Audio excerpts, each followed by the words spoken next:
Bonjour à toutes et à tous, alors nous sommes dans le labo TVD numérique et contre toute logique nous allons vous parler d'un smartphone. Pas n'importe quel smartphone puisque Rémi, tu vas nous parler du ROG Phone. Exactement. Juste introduire rapidement, c'est le premier smartphone gamer, alors je mets des guillemets, je sais pas si ça va être justifié, et qui a plusieurs particularités dont celle d'être vendu avec pas mal d'accessoires qu'on va voir tout à l'heure, mais est-ce que déjà tu peux nous parler un peu du téléphone? Ouais, alors c'est le premier smartphone gamer d'Asus, on va dire, puisque des smartphones gamer on en a eu plusieurs qui sont sortis sur le marché, on a eu Razer Phone, il y a eu deux versions, il y a Black Shark qu'on a sorti un, enfin bref, on a eu plusieurs tentatives de smartphone gamer, mais Asus a la proposition la plus complète, c'est-à-dire que Asus ils sortent pas juste un smartphone qui est relativement moche avec des LED et une plateforme haut de gamme, ils sortent tout un tas d'accessoires avec et c'est là qu'on va en venir, parce que c'est ce qui est intéressant ici, mais au-delà de ça en fait, Regarde, ah c'est con. il a envie de jouer, il est joueur, il faut le savoir, il lance ses jeux tout seul. C'est un smartphone haut de gamme en fait, tout simplement. On a une dalle OLED, on a une puce Snapdragon 845, on a des HP en stéréo, on a un peu tout ce qu'il faut, on a même un SoC surcadencé par rapport à la normale, puisqu'on gagne je crois 0,16 GHz. C'est courant d'avoir ça sur les smartphones haut de gamme aujourd'hui, un SoC overclocké ou... Non, c'est vraiment les seuls à faire ça, personne ne s'en met, puisque aujourd'hui on a une puissance qui est largement suffisante pour à peu près tout avec le SoC de base. Et c'est un argument marketing ou ça apporte quelque chose en jeu vraiment? Alors très sincèrement c'est assez difficile à dire, puisqu'il nous faudrait un équivalent qui soit pas overclocké pour pouvoir comparer. On n'en a pas. Donc voilà. Mais à côté de ça, on va dire qu'on a une plateforme très haut de gamme, très solide. Il y a ce qu'il faut pour faire tourner tout et n'importe quoi de ce qui existe dans le monde Android. Donc là-dessus, c'est très solide. Donc au-delà de ça, avant d'être un smartphone gamer, c'est plutôt un bon téléphone classique haut de gamme. Avant tout, c'est un smartphone haut de gamme.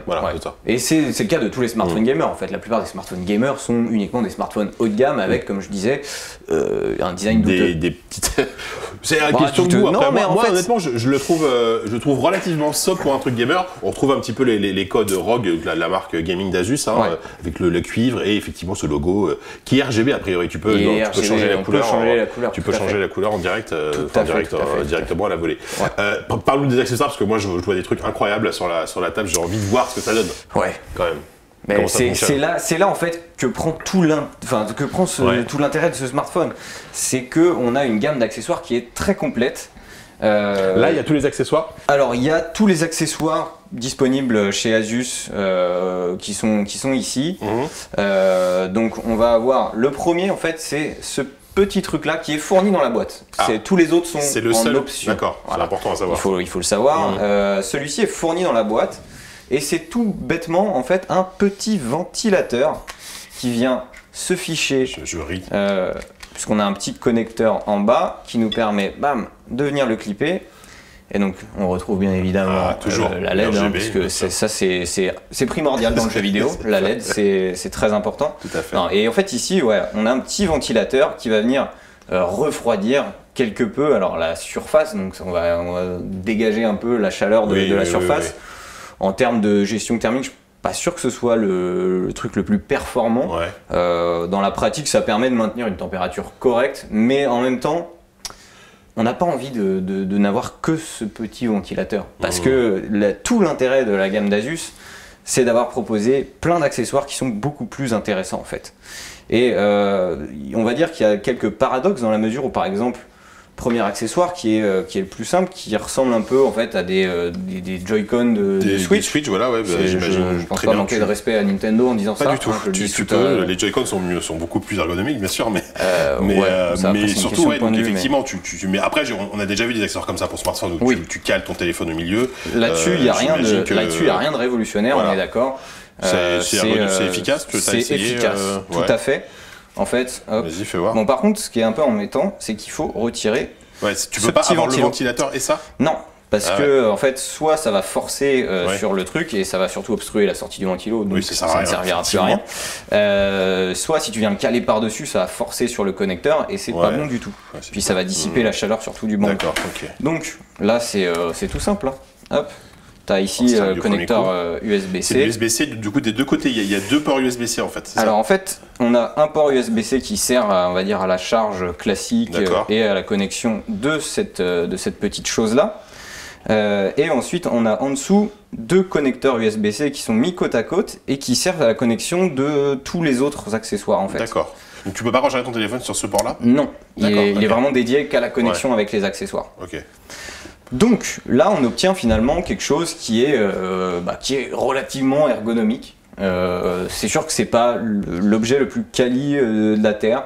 C'est pas une Switch, mais... C'est pas une Switch, non, puisqu'il y a un meilleur catalogue de jeux vidéo sur Android. J'aurais pas dû te lancer là-dessus. Et voilà, non mais tu m'as cherché. Ouais, non, c'est vrai, il n'y a pas Zelda. Il n'y a pas Zelda, voilà. Notamment. Donc non, on a quand même quelque chose qui est plus ergonomique, on va dire, qu'un simple smartphone. Oui, non, mais voilà. Et puis aujourd'hui, il y a quand même beaucoup de jeux sur Android qui tirent parti d'une manette Bluetooth, donc exactement. Ça permet quand même de jouer à pas mal de jeux de manière beaucoup plus confortable. Exactement. Et ce qui est très intéressant en fait ici, c'est que Asus a inclus des paramètres qui sont spécifiques en fait à son smartphone et même en fait au gaming.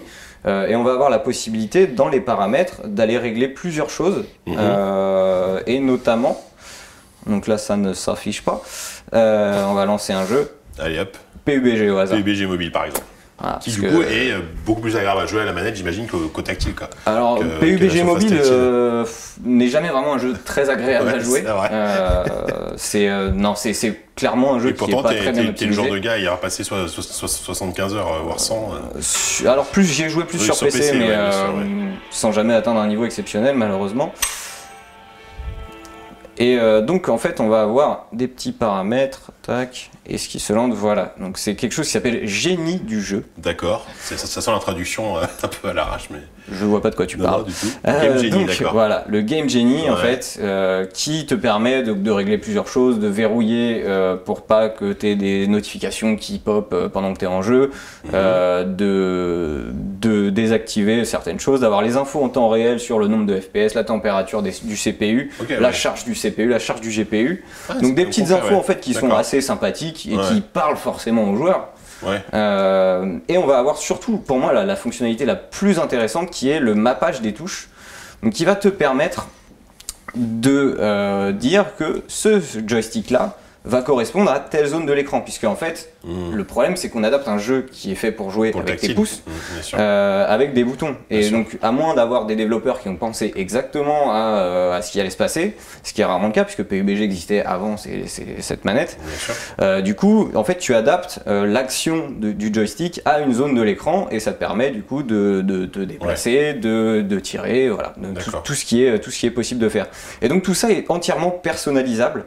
Et c'est assez bien foutu dans l'ensemble, puisque tu vas pouvoir positionner chaque bouton sur un endroit de l'écran et lui dire voilà, quand j'appuie là, en fait c'est comme si je touchais cet endroit-là avec mon doigt. Donc du coup ça s'adapte à n'importe quel jeu en théorie. Ça s'adapte en théorie à n'importe quel jeu. Alors après tous les jeux ne s'y prêtent pas forcément, puisque en fonction de la complexité des commandes, bien évidemment ça s'y prête pas toujours. Sur un jeu de tir comme PUBG, Fortnite ou Free Fire, qui est particulièrement optimisé pour le smartphone, ça marche assez bien.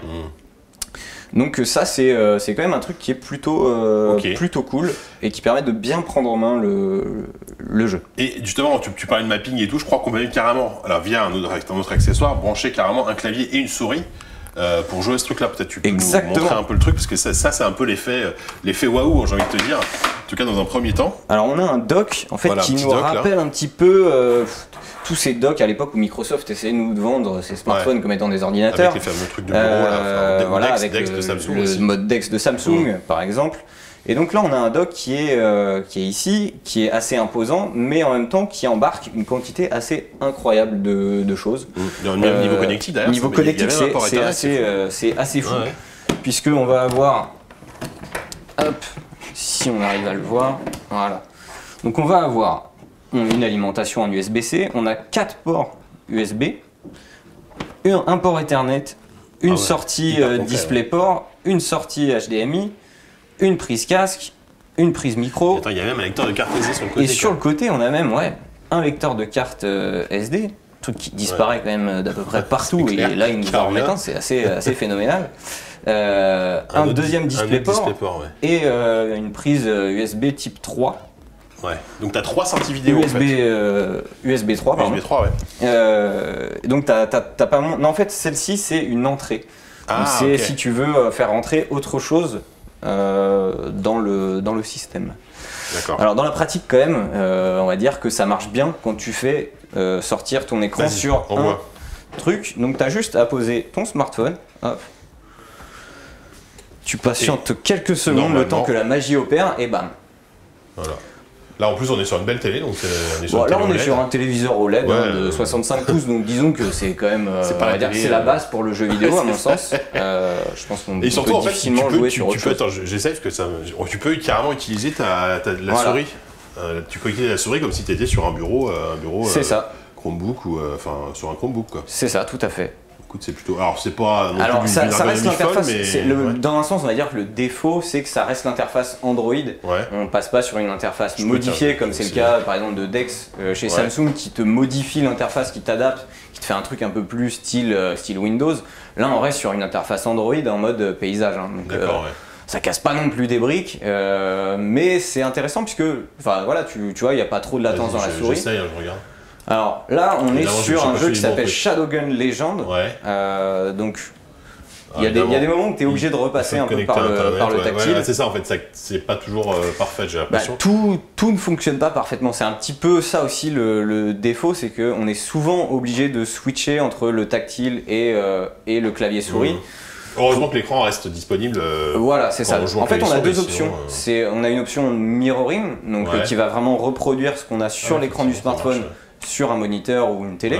Et on a une option alors, qui est pour l'instant je crois en bêta, qui effectivement plante un petit peu. C'est une option qui permet en fait d'avoir ton écran de smartphone plus en gros une sortie vidéo pour pouvoir continuer à faire certaines choses sur ton smartphone tout en continuant à utiliser par exemple par exemple tu vois j'ai presque plus d'intérêt à faire ça alors c'est parce que il faut aussi en fait comprendre parce que naviguer dans l'interface c'est super chaud toujours de la même manière en fait, tac, tu vois. Là, tu vois ce qui est mappé sur quoi. C'est là que je peux mapper tous les. Donc attends, regarde, si tu veux avoir un aperçu, là tu sors de là.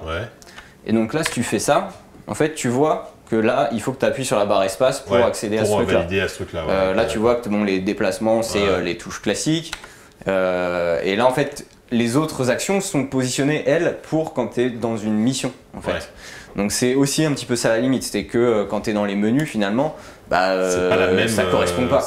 Il n'y a pas un mappage des touches qui est fait. Moi vraiment je pense que quand tu es dans le genre là, je suis dans le hub pour acheter des armes, etc. Je pense que tu as plus vite fait de passer par le tactile pour acheter ton matos. Ouais, effectivement. Et après quand tu pars en mission, là effectivement pour jouer, tu peux t'amuser. Mais du coup c'est un peu dommage, tu vois, parce que t'as un un peu l'impression de boiter un peu là sur ce côté-là. C'est joli, en plus sur le. Et après voilà, ça reste un jeu mobile, il sort en Full HD, mais bon c'est un Full HD quand même qui est pas non plus exceptionnel. Mais bon, là on les tire sur du 65 pouces, c'est pas choquant. Non, on est d'accord, c'est quand même pas choquant. Après, il faut voir que ce jeu-là, Shadowgun Legend, a été particulièrement optimisé pour ce smartphone. Asus a travaillé en collaboration avec les développeurs du jeu pour adapter au maximum en fait leur titre au smartphone. Et si je veux quitter là, par exemple, je fais comment ? Alors, tu ne peux pas quitter une fois que tu as lancé le jeu, en fait, tu es obligé de le finir. Non, je déconne. Tu m'as fait peur. Non, en fait, là, tu es un peu obligé de repasser par le tactile et tu as toujours les contrôles Android. Tu as quand même accès au truc, tu peux repasser par là. D'accord. Donc voilà cette expérience un petit peu clavier-souris. Elle n'est pas parfaite, mais elle est intéressante. Voilà, c'est Free Fire, donc c'est un genre de PUBG Fortnite. Et du coup, c'est pas parfait. On a justement sur un jeu de tir comme ça des caméras des souris en fait qui ont du mal à aller en diagonale typiquement. On a l'impression un peu d'être bloqué sur des rails qui vont sur deux axes simplement. Et là-dessus, c'est un peu frustrant. C'est un peu frustrant parce qu'on a un peu l'impression d'être. Alors là, on n'est plus sur Shadowgun et visuellement, c'est assez crado. Ah là, on peut dire que c'est même un peu dégueulasse. C'est pas beau du tout. Un esprit vraiment très très sale. Mais bon voilà, essaye de lever la souris, tu sens que c'est crispant. Ouais, c'est crispant. Et en fait, tu te dis j'ai un avantage de fou. Moi, j'ai ma souris, mon clavier, et les autres ils sont là avec leurs deux petits pouces sur leur petit écran. Et finalement, ça aide pas tant que ça. Pas tant que ça. Ok, d'accord. Et alors, il y a un autre accessoire là, j'en vois encore deux, qu'est-ce que je sais pas lequel tu veux parler. Celui-là m'intrigue beaucoup. Alors celui-là, c'est un peu celui qui fait le plus d'effet, je trouve. Ouais, bah ouais, parce qu'il a un côté, un peu sympa, renaissance de la 3DS. Et puis moi qui suis un grand fan de Nintendo en plus, c'est vrai que... Vous l'aurez compris à travers cette vidéo, voilà. n'est-ce pas donc ici, on est sur un concept un peu différent. Hop. Et là, bon, il veut que je le mette à jour. Donc le Twin View Dock. Twin, pourquoi? Parce qu'il y a deux écrans. Donc on a ici l'écran du smartphone qu'on a simplement inséré dedans. Et ici, on a une deuxième dalle qui permet soit d'une part de reproduire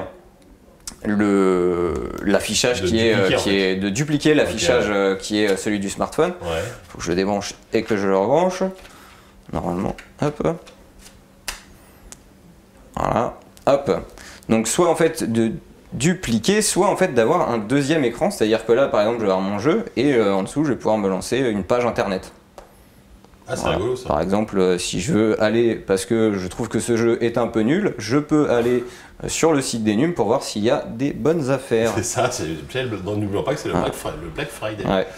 Et lire des tests, tu vois, de laptop par exemple. Par exemple, tu peux très bien lire un guide, enfin je sais pas, lire des infos sur le jeu, genre je sais pas, moi j'imagine un jeu d'énigmes où t'es bloqué. C'est ça, c'est ça en fait. Alors, ce que vend Asus aussi, c'est le côté possibilité de streaming. C'est-à-dire que Asus là-dessus est peut-être un petit peu trop en avance sur son temps, mais ils envisagent que quelqu'un qui joue à Free Fire va gérer en même temps son flux vidéo sur le deuxième écran. D'accord. Voilà. Ah ouais. Donc là on est dans le turfu clairement, pour parler comme les gens. Puis des streamers mobiles, il y en a, mais bon, c'est pas non plus non, c'est clair. Mais en même temps, quand on voit tout ça, on sent que on se dit mais ils sont fous en fait chez Asus. Et effectivement, ils sont un peu fous parce que ils prennent le truc, ils y vont à fond sur un marché qui, pour l'instant, voilà, on se doute bien que ça va pas être des ventes astronomiques. Voilà, c'est ça, parce qu'on parle quand même d'un smartphone qui vaut 900 €, des accessoires comme celui-ci qui en valent 300. Enfin, en gros, le bundle complet doit tourner aux alentours des 1500 € quand même. Donc smartphone plus tous les accessoires. Smartphone plus tous les accessoires. C'est cher, mais bon, pour un smartphone de gamme, c'est les prix, quoi. Bon, on va dire que voilà, c'est plus ou moins le prix d'un iPhone, bien sûr. mais un iPhone avec lequel on peut jouer à Free Fire. C'est pas rien. Ouais, mais du coup, alors il y a aussi un truc, pareil, ce petit boîtier-là, lui carrément, ça te permet de transmettre en fait l'image, je crois, sans fil à l'écran. Exactement, en fait, c'est le WiGig Dock. C'est le fameux WiGig. Le fameux WiGig, qui permet en fait de transférer sans fil par le Wi-Fi sur un écran. Donc là, l'intérêt, c'est qu'on n'est pas sur une bande de fréquence Wi-Fi classique qui est 2,4 ou 5 GHz. Là, on est sur du 60 GHz. D'accord. Donc ça permet d'avoir un très haut débit. Donc ils annoncent du gigabit en fait. Latence minimale, quoi. Donc ils annoncent une latence minimale. Et en fait, là, pareil, du coup, on va avoir la possibilité. Et c'est presque, je trouve, plus intéressant qu'en fait que ce dock-ci. J'arrête de faire pivoter. Que ce dock-ci, puisque on l'a vu, clavier souris, c'est pas encore optimal. En revanche, ce pad, il est plutôt sympa. Et donc du coup, quand on va se lancer sur... Et là, du coup, la fonction mi-tactile, mi-manette est plus agréable à utiliser. Bah là, c'est plus... Voilà, là tu peux... Alors, tes menus, c'est pas que ce soit au milieu de l'écran, parce que c'est un peu loin. Mais globalement, tu vas pouvoir accéder au bord de l'écran pour le tactile. Et c'est assez bien foutu. Encore une fois, on a donc le mappage des touches qui fonctionne. Et on peut jouer directement sur... Voilà, bien évidemment, ça ne fonctionne pas parce que c'est souvent comme ça. C'est souvent comme ça. La manette n'est pas connectée, mon cher Rémi. Bon, en tout cas, on voit en tout cas que la transmission de l'image. Mais du coup, ça fonctionne comme un Chromecast. Enfin, est-ce que tu peux streamer de la musique, des vidéos Alors en fait, l'audio peut sortir du moniteur. Tu peux streamer un peu n'importe quoi. Ouais, c'est une sorte de Chromecast plus quoi. Voilà. Et donc là, on va essayer quand même de faire en sorte que ça fonctionne. Que la manette marche. Parce que c'est quand même vachement mieux. Voilà. Est-ce que ça va le faire? Oui. Et voilà. Oh, c'est magnifique. Donc, d'accord, donc là tu es toujours dans cette ville incroyable. Et toujours de la même manière, on va pouvoir aller voir. Je crois que les touches ne sont pas mappées en fait. Parce que j'ai fait l'erreur. En fait, quand tu maps les touches, tu crées des profils. J'ai fait l'erreur de remplacer le profil de ce dispositif par celui du clavier. Idéalement, il te faut genre un profil par jeu. Alors, un profil par jeu et même du coup un profil par accessoire. Parce que tu vas avoir un profil pour le pad, un profil pour la souris. Et tout ça va être dépendant en fait de ce que tu fais. Mais voilà, c'est quand même. En fait, c'est peut-être presque ça le plus intéressant. C'est ça. Moi, je trouve que ce combo-là, ça reste le plus intéressant. On a ici, de toute façon, je pense que, on va dire, l'indispensable pour moi, c'est cette paire de sticks qui s'intègre assez bien au truc. La gestion justement du mapping des touches est plutôt bien faite. Et derrière, si on veut vraiment pousser le vice, ce petit boîtier qui permet de retransmettre sur un moniteur. Je trouve que c'est très intéressant d'associer les deux. Après, on parle quand même là d'un boîtier qui vaut 300 € pour la transmission sans fil. C'est le plus cher des accessoires, j'imagine. C'est alors avec le Twin View Dock, il me semble qu'ils sont à peu près aussi chers. Ça reste assez cher, effectivement. Et de toute façon, comme Asus ne joue pas sur le volume, s'ils veulent gagner un tout petit peu d'argent en vendant, il faut quand même que les prix soient assez élevés, malheureusement. Donc aujourd'hui, ça reste, on va dire, un sport de riche, le ROG Phone. Comme le gaming en général, ça reste quand même assez onéreux. Le gaming d'une manière, on va dire, un peu très poussée, quoi. Voilà. Enfin, si on veut jouer un peu sur PC ou quoi, tout de suite, ça demande certains investissements. Là, pour moi, c'est quand même le combo le plus intéressant. C'est le smartphone, les gamepads plus le Wigig Dock. C'est l'offre la plus intéressante actuellement. Moi je t'avoue que j'ai du mal à comprendre. Enfin, effectivement, ça a le mérite d'exister. Ils ont le mérite d'aller au bout du concept. Mais au-delà de l'argument marketing de regarder ce qu'on sait faire, je trouve qu'il n'y a rien qui est suffisamment bien exécuté et parfait à utiliser pour que ce soit vraiment convaincant. En fait. Moi demain, à la limite, je pourrais m'acheter un ROG Phone, mais j'ai très peu envie de m'acheter un accessoire, à part éventuellement la manette, tu vois. Alors que pourtant, c'est là où ta réflexion me surprend, puisque moi, je n'achèterais jamais un ROG Phone seul.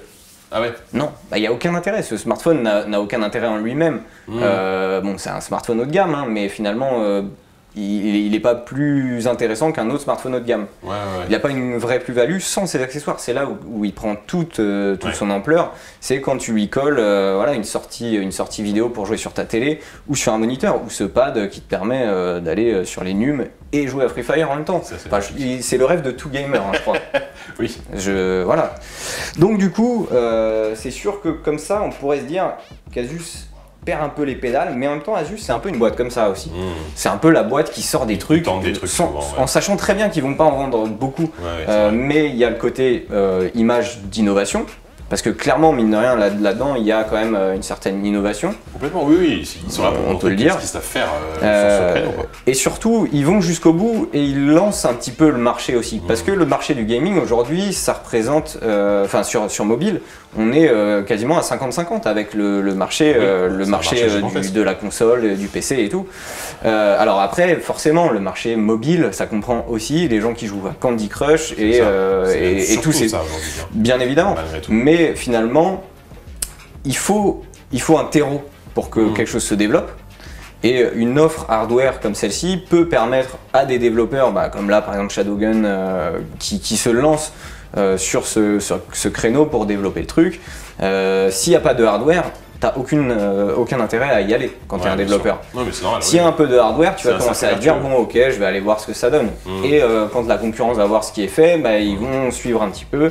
Et voilà. Et ce qui est intéressant, et c'est une petite anecdote que je trouve intéressante, quand Asus nous a présenté ses produits, ils nous ont dit, nous quand on a lancé le premier laptop gamer, tout le monde nous a pris pour des fous. C'était quasiment les premiers à le faire, je crois. C'était les premiers. Peut-être même les premiers, Et tout le monde leur a dit, mais vous êtes fous, les gamers, ils sont dans leur cave, ils jouent avec leur tour, ça n'a aucun intérêt, ils sortent pas de chez eux. Donc voilà, au-delà de l'aspect dégradant quand même de cette image, s'il vous plaît. Ils jouent pas toujours dans des caves, parfois ils ferment juste les volets en fait pour être dans le noir. Exactement. Et du coup, on les a pris pour des fous. Aujourd'hui, le marché du laptop gamer, c'est ce qui crée de la valeur. C'est un des rares marchés sur le PC portable qui est en croissance. Donc, voilà. Et donc on peut les prendre pour des fous d'avoir lancé ce smartphone gamer et tous ces accessoires qui paraissent très chers, très fous et surtout très superflus compte tenu de ce qu'on peut faire avec. Ça, en fait, en attendant, ça se trouve, ils sont en train de créer aussi un nouveau marché. Et peut-être que demain, tu ne testeras plus tes fameux jeux vidéo sur ta Switch là, ou ta Xbox One X, là, tes 2080 RTX, machin. On jouera tous peut-être là-dessus. Sur smartphone. Écoute, rendez-vous dans 5 ans, allez, ici même, pour faire le point. Le temps que le marché prenne, allez, dans 3 ans, pour faire une vidéo sur le ROG Phone 5. Tu vois, ou 4, pour dire voilà, ils ont tout écrasé. Ok, bah écoute, je serai là, JK. Merci Rémi, au revoir. Au revoir. On va jouer à Free Fire.